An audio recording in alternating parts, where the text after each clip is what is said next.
Kylian Mbappé crée une énorme scission à Madrid.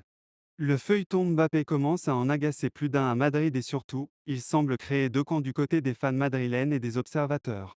Je n'ai pas pris ma décision, je n'ai pas fait de choix. Mais avec l'accord que j'ai passé avec le président cet été, peu importe ma décision, on a réussi à protéger l'ensemble des parties et préserver la sérénité du club pour les défis à venir, ce qui reste le plus important. On va dire que c'est secondaire. Tels étaient les propos de Kylian Mbappé après le trophée des champions, remporté face au TFC. Des propos amplement relayés de l'autre côté des Pyrénées, où l'avenir du Bondinois continue de remplir des pages et des pages de journaux, en plus d'offrir des heures de débat interminables à la radio ou à la télévision. Seulement, et c'est compréhensible, beaucoup commencent à en avoir marre. Et au sein du madridismo, il y a deux tendances qui commencent à se dégager et à créer une forte scission entre pro-Mbappé et anti-Mbappé. Des avis qui se polarisent et qui sont bien illustrés dans le quotidien Marca ce dimanche. Le Real Madrid a-t-il besoin de Mbappé? Le problème, il est pour le PSG et pour Mbappé. Les choses ont changé à Madrid. Il y a une grosse harmonie au club et personne ne sait ce qui pourrait se passer avec Mbappé au quotidien. La stratégie du Real Madrid a oublié Mbappé depuis longtemps, peut-on par exemple lire dans une colonne d'opinion du journaliste José Félix Diaz. Le Real Madrid, un club et une équipe qui vivent heureux sans l'attaquant, Mbappé, note de la rédaction, qui n'est plus une urgence, peut-on lire, allant donc dans cette tendance qui tient à expliquer que les Merengues n'ont pas besoin du Bondinois, contrairement à d'autres étés. D'autres en revanche, estiment que le Real Madrid va tout de même tout faire pour Mbappé, et qu'il est nécessaire. Dans un autre article d'opinion du journal, on peut par exemple lire la déclaration suivante: Je dois écouter des collègues dire que le Real Madrid n'a pas besoin de Mbappé et je ne suis pas d'accord avec eux. Mbappé et Haaland sont les meilleurs attaquants du monde et il n'y a pas une équipe sur Terre qui en refuserait un s'il était abordable. Avec Vinicius, Mbappé et Rodrigo, le Real Madrid aurait une attaque redoutable. Pour moi, c'est téméraire de dire que le Real Madrid n'en a pas besoin.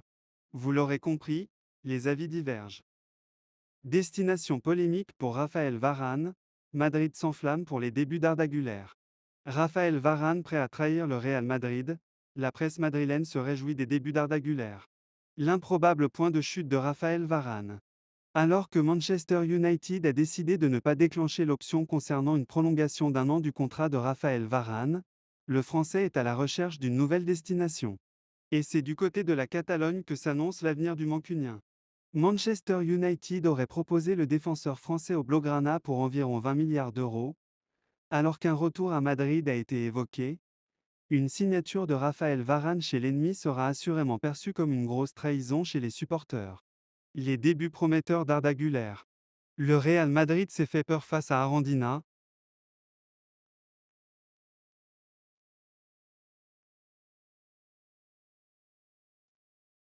S'est finalement imposé 3-1 et a décroché son billet pour les huitièmes de finale de la Coupe du Roi. Mis en échec en première période, les Madrilènes ont réussi à trouver la faille au retour des vestiaires. Sur la pelouse d'Arandina, pensionnaire de 4e division espagnole, Carlo Ancelotti a fait confiance à la jeunesse. Le joyau turc Arda Güler a enfin fait ses grands débuts. S'il n'a pas marqué, il a impressionné.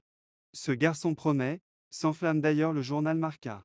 Güler aurait d'ailleurs pu scorer, mais son tir a trouvé le poteau sur coup franc. Pour Sport, c'est surtout le sentiment d'espoir qui prédomine. Le crack de 18 ans a disputé une heure de jeu, dans laquelle il a fait preuve de personnalité et de caractère. C'est finalement Brahim Diaz, plus expérimenté, qui a pris les choses en main pour valider la qualification des siens. Pour le journal AS, Diaz veut cette coupe. L'Espagnol, récemment élu joueur du mois, est en très bonne forme avec 2 buts et une passe décisive en décembre. Un cador espagnol en passe de piquer Elias Zidane au Real Madrid. Un cador espagnol en passe de piquer Elias Zidane au Real Madrid. N'étant pas dans les plans de la juvénile à d'Alvaro Arbeloa, le plus jeune de la fratrie Zidane, Elias, pourrait bien quitter le Real Madrid pour un autre club espagnol cet hiver.